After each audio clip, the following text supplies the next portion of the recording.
Ei, me fala uma coisa, se o casamento foi feito para durar a vida inteira, por que a Bíblia fala sobre o divórcio? Afinal de contas, a Bíblia proíbe ou não proíbe o uso do divórcio? Será que uma pessoa divorciada, ela está sentenciada a ir para o inferno?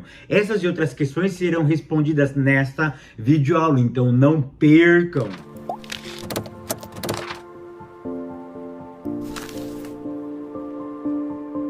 A paz, queridos, que bom estarmos aqui novamente no nosso programa semanal da Escola Bíblica Dominical para darmos sequência à nossa série de estudos bíblicos baseado no tema Os Ataques contra a Igreja de Cristo. Para quem não me conhece, eu sou o pastor Fábio Segantin. Se você é novo aqui no nosso canal, não perca essa oportunidade, porque aqui do lado tem o botãozinho vermelho, clica nele e se inscreva, porque toda semana tem um vídeo novo aqui. E se você for um inscrito, o YouTube vai lhe avisar quando eu postar algo novo aqui no nosso canal. E não esqueça também de curtir esse vídeo, de deixar o seu comentário e de compartilhar, porque isso é muito importante. Curta esse vídeo, comenta e compartilhe, porque realmente esse vídeo ele está imperdível. Vamos lá, lição de número 4, que tem como título A Sutileza da Normalização do Divórcio. Hoje nós vamos falar de um tema muito importante, mas ao mesmo tempo ele é polêmico.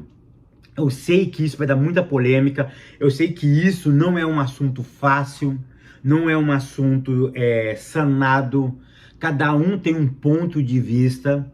Mas o que interessa aqui não é o que eu penso, é o que o texto realmente está dizendo. Porque existe uma grande diferença, o que eu penso, o que você pensa e o que a Bíblia fala sobre esse aspecto. Então, o que nós temos que entender é o seguinte: o tema é a sutileza da normalização do divórcio. Então eu preciso entender o seguinte: se o divórcio existe, por que ele existe? Sendo que, qual é o padrão da sociedade? Qual é o padrão divino? O padrão divino é que o casamento dure a vida inteira. Mas por que então criou-se o divórcio? O divórcio é uma válvula de escape para o casamento? É essa a ideia que nós temos que trabalhar aqui, tá? O ponto primeiro diz o seguinte: a leitura bíblica em classe se encontra em Mateus capítulo 19, do verso 1 até o verso de número 9. Tópico primeiro, o divórcio no contexto bíblico. Então, primeiro ponto, o divórcio no contexto do Antigo Testamento. Como que funcionava o divórcio no Antigo Testamento? De forma bem simples, rápida e objetiva. O princípio não era o divórcio, o princípio era o casamento, tá? O princípio sempre foi o casamento. No Antigo Testamento, criou-se a necessidade do divórcio. Por quê?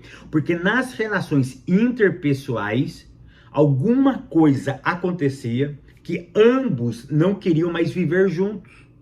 E para não viver em conflito e infeliz, criou-se então a possibilidade de divorciar-se, de separar-se. Mas é tão interessante, olha que legal isso daqui. É legal o divórcio? Não. Eu estou falando a forma que foi criada esse mecanismo. Por quê? Porque duas pessoas estavam se relacionando. Por algum motivo eles estavam infelizes. Ou coisas deixaram ambos infelizes. Então, eles decidiram não estar mais juntos. Mas não tinha nenhuma ferramenta que legalizava essa separação. E aí cria-se o que? O divórcio. Mas o que eu quero que vocês entendam é o seguinte, que o divórcio foi criado para tentar minimizar um sofrimento que já estava existindo. Outro detalhe, além de ele minimizar um sofrimento que já estava existindo, que estava configurado ali, o divórcio não era simplesmente mandar a mulher embora, o homem sair de casa, não. Tinha todo um ritual. Por quê? Porque da mesma forma que o casamento ele é divino, o divórcio ele não é divino. Ele é uma ferramenta humana para minimizar uma dor humana. Porque eu parto do seguinte pressuposto: se o casamento ele é divino, se Deus preserva o casamento, eu preciso entender que Deus odeia o divórcio. Mas parece ser antagônico. Se Deus odeia, por que está no texto? Ele é justamente essa a ideia. Porque o que prima ali é o casamento. Mas se ambos estão infelizes, se ambos decidiram se separar, então encontrou-se no divórcio uma ferramenta, um instrumento para dar legalidade a esta separação, partindo do pressuposto que Deus odeia. Malaquias 6, capítulo 2, verso 16. Então, olha que interessante. Então, no Antigo Testamento, poderia divorciar-se? Sim. Deuteronômio capítulo 24, do verso 1 ao verso de número 4. A Bíblia não dá detalhes sobre quais motivos reais bíblicos, tá? Poderia ter o divórcio. A única coisa que fica explícito é que o divórcio, ele poderia usar essa ferramenta em caso de adultério. Na tradição judaica, uma mulher poderia, por exemplo, ser repudiada se ela queimasse um bolo. Então foi se banalizando conforme o tempo foi passando. É justamente essa a ideia. Eu não posso banalizar uma instituição ou desfazer uma instituição sagrada. O problema é que com o perpassar do tempo, foi se banalizando o ato do divórcio. Por exemplo, no Antigo Testamento, para fazer um divórcio, por exemplo, tinha que estar na presença de um sacerdote. Hoje, tem que estar na presença de um rabino. Tem todo um aparato ali para desfazer, vamos dizer assim, aquele casamento. Agora vamos entrar um pouquinho no Novo Testamento. Ponto 2. O divórcio no contexto do Novo Testamento. No Novo Testamento, ele pega uma brecha do Antigo Testamento, somente pelo ato de adultério. Então, olha que interessante, tá? Alguém poderia se divorciar? Sim. Como? No caso de adultério. Então, no Novo Testamento, o adultério é a única coisa que legitima a pessoa ofendida a casar-se de novo. Claro que eu estou entrando em outra matéria, sobre a matéria do novo casamento. Isso dá pano para manga, está muita discussão, mas o que eu quero que você entenda é o seguinte: no Novo Testamento, a legalidade para o divórcio é apenas o adultério, ainda se não houver perdão. Mas é baseado nesse aspecto que se baseia o divórcio. Tópico 2, a sutileza da normalização do divórcio. O divórcio no seu aspecto legal. Hoje, por exemplo, no Brasil, quanto tempo demora para acontecer o divórcio? Tá? Tem muitos crentes que vai ficar feliz com isso, né? Depende. Tem divórcio que é feito no mesmo dia. Tem divórcio que demora 3 meses. Mas hoje estão apressando esse processo. Fábio, é legal apressar o processo? Entenda o que eu vou dizer. Entenda. É legal sim. É correto? Não. Mas é legal. Por que é legal? Porque minimiza as brigas. Minimiza algo que já foi definido por eles. Se eles já decidiram, se eles colocaram na cabeça que quer, então legalize o processo mais rápido. Para ambos sofrer menos. Ou para alguém sofrer menos nessa história. Põe um ponto final, pronto, decidiu. É bom? Não. Mas para minimizar a dor, é legal. Ponto de número 2, o divórcio no seu aspecto moral. Então, olha que interessante. Na legislação brasileira, existe uma agilidade em processo de divórcio hoje no nosso Brasil, que eu entendo que é legal para minimizar a dor de ambos ou de uma das partes, mas no aspecto moral, é legal eu fazer isso? É moralmente correto? Por que eu vou fazer isso? Aí, nós cristãos temos que pautar-nos pela Bíblia. Deixa eu te contar uma coisa. Já teve aulas passadas onde eu falei sobre o divórcio, eu dei números sobre o divórcio, que o divórcio cresceu muito na pandemia. Uma irmã escreveu assim para mim: Pastor Fábio, eu acho que ela estava contando o caso dela. Eu não sei, mas ela me disse o seguinte: uma irmã que ela é violentada, fisicamente, constantemente pelo seu esposo, ela pode divorciar-se? Eu vou tratar isso mais no final, mas eu vou dar minha opinião, tá bom? O que eu preciso, como cristão, é pensar o seguinte: é legal, é bíblico, é honesto o divórcio? Embora a Bíblia ela dá algum respaldo para o divórcio, mas eu queria ler com vocês capítulo 19 de Mateus. Olha o que a Bíblia fala sobre o divórcio. Os discípulos chegaram para Jesus, né? E perguntando para Jesus: Jesus, é lícito ao homem repudiar a sua mulher por qualquer motivo? Ele estava se referindo a Deuteronômio capítulo 24, sobre a coisa feia. Olha o que Jesus disse. Ele, porém, respondendo, disse: não tendes lido que aquele que fez, quem é que fez? Deus. O macho e a fêmea, no princípio, o fez? E disse: portanto, deixará o homem pai e mãe, e se unirá à sua mulher, e serão dois uma só carne? Ou seja, o que Cristo está relembrando aqui? O princípio. Ou seja, antes de eu legalizar algo, eu tenho que olhar o princípio. Qual é o princípio? Casamento. O princípio é casamento. E ele vai tão profundo que esse casamento aqui é tão interessante porque ele estava se referindo a um casamento de Adão e Eva. E casamento de Adão e Eva não era até que a morte os separe. Tire isso da sua cabeça. Esse conceito só foi aplicado depois do pecado, porque Adão e Eva não foi criado para morrer. Então o casamento para Adão e Eva era um casamento para a vida toda, era vitalício. O conceito de que até a morte os separe só foi criado após o pecado, esse conceito.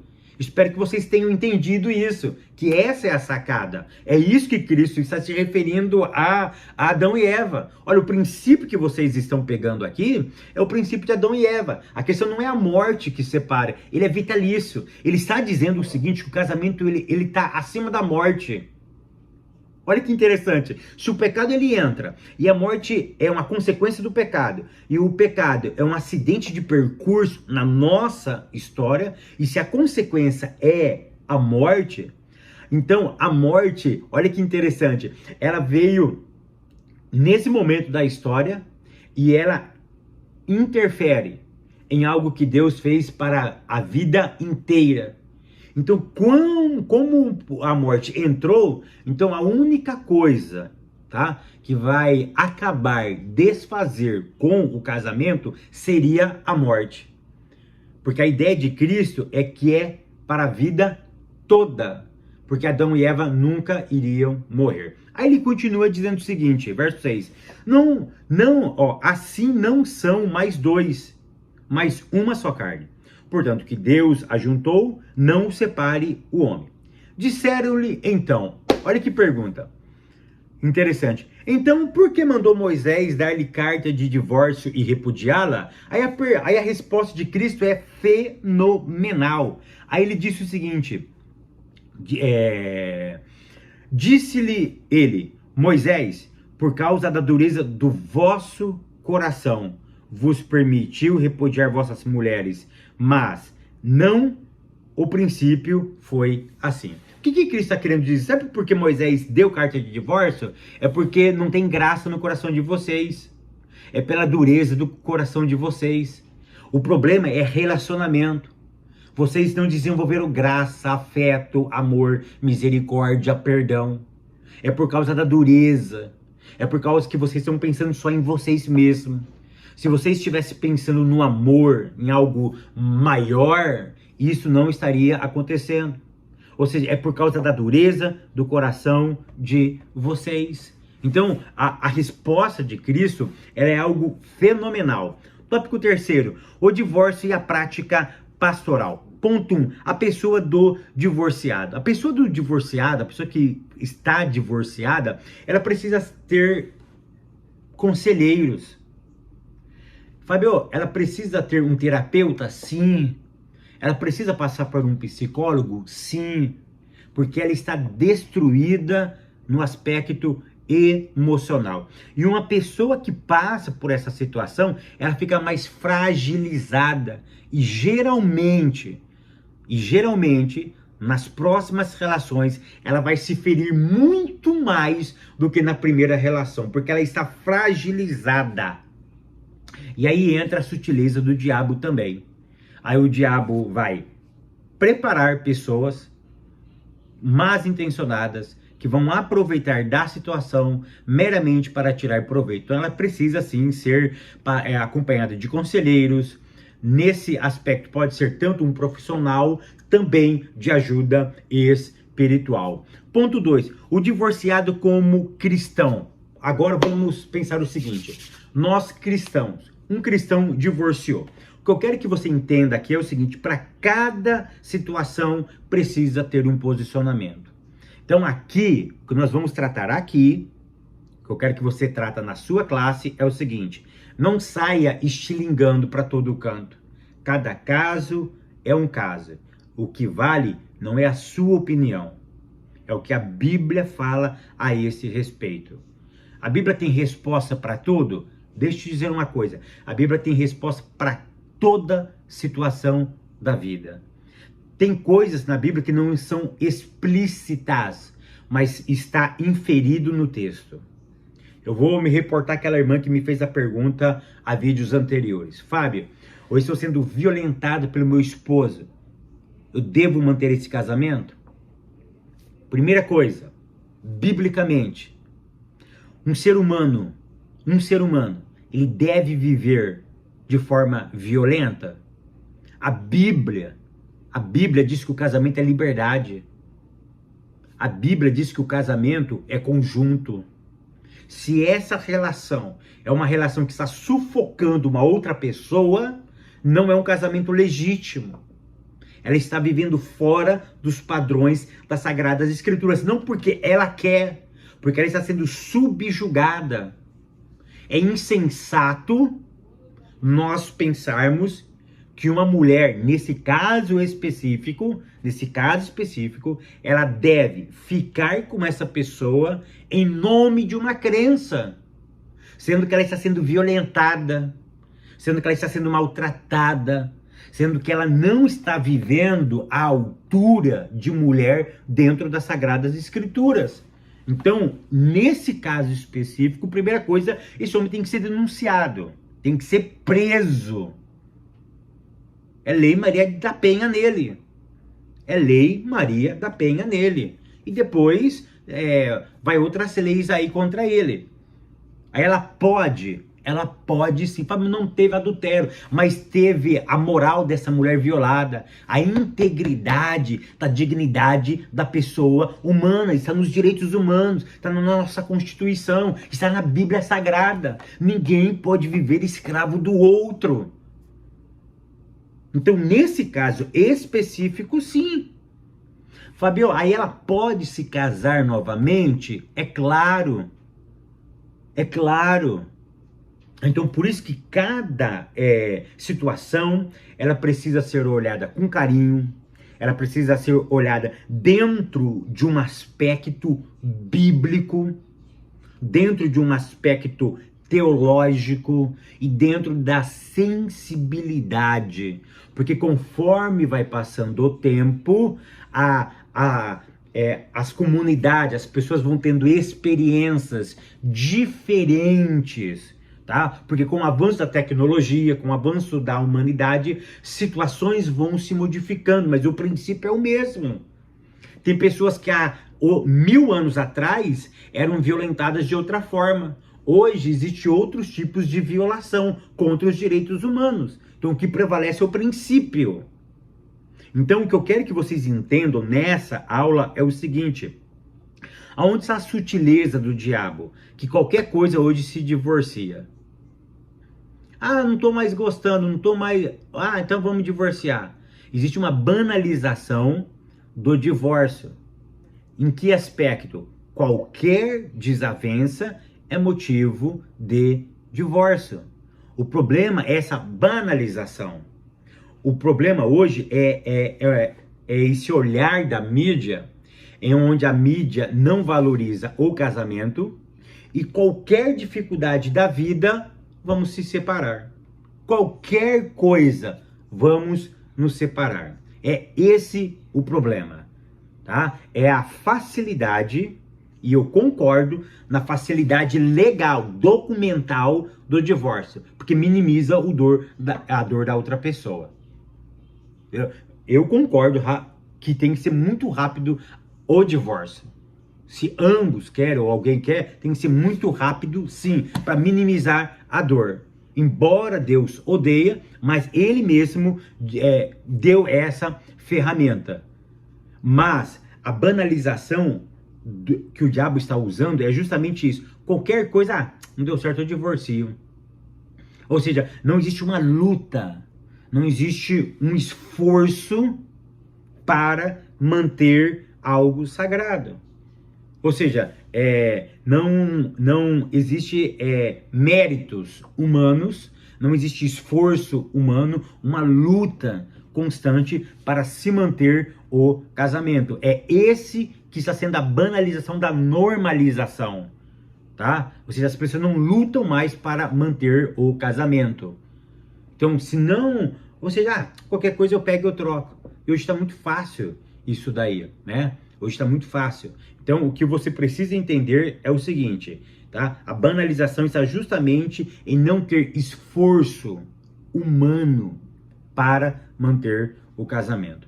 A minha oração, o meu desejo é que vocês, na classe de vocês, expressem essa verdade e o que prevaleça na classe de vocês é o casamento. Leva a ideia que tem que lutar para manter-se o casamento. É claro que toda regra existe a exceção.